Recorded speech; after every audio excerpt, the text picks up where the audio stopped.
If you're a student of history, you know how it goes. A ruler comes to power, and one of the first things he or she does is eliminate any threats, any competition. Off with their heads! For instance, Stalin, in what has been called the Great Purge, eliminated his rival Leon Trotsky and many others in his own party. He had them killed in what became known as the Great Purge. By the time he was done, an estimated 700,000 people were killed. Compare that to what we read about King David. 2 times he had the opportunity to kill his rival King Saul, and he refused to do it. Later on, after Saul's death, when his son Ishbosheth was a rival king to David, he did not support the murder of Ishbosheth. And in fact, he executed the 2 men who assassinated him. And here is King David in 2 Samuel chapter 9 and verse 3. And the king said, "Is there not still someone of the house of Saul, that I may show the kindness of God to him?" He is told about Mephibosheth, a son of Jonathan, grandson of King Saul, who is still alive. Rather than murder the man, David restores the family property to him and grants him lifetime support. Notice especially how David expresses his intention. He wants to show the kindness of God to his rival.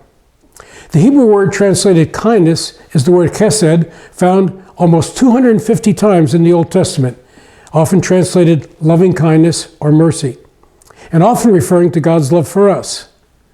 Now, how is it that David showing kindness to Mephibosheth is the kindness of God? How is it that you and I can show the love of God to other people? We show God's kindness by being proactive. David looked for the opportunity to do good, and when he found it, he went into action.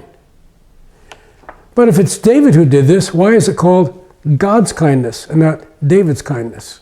I would suggest that David wanted his actions to be like the kind of goodness and love that God shows to us. Also, it is called the kindness of God because David acted as God's instrument. God put the love in his heart. God showed his love to Mephibosheth through David. So it is the kindness of God because it is like God's kindness, and it is a kindness that comes from God through us. Think about it. You and I have the ability to show the love of God, not just our love, but the love of God to our fellow man. That's a high privilege and gives great purpose to our lives.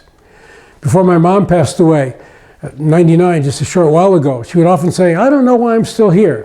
I'd always tell her the same thing. "Mom, you're here to make me happy, and you're doing a good job. Keep it up." Well, you know, that's why we are here, to show kindness and love to other people, to show God's kindness, God's love to them.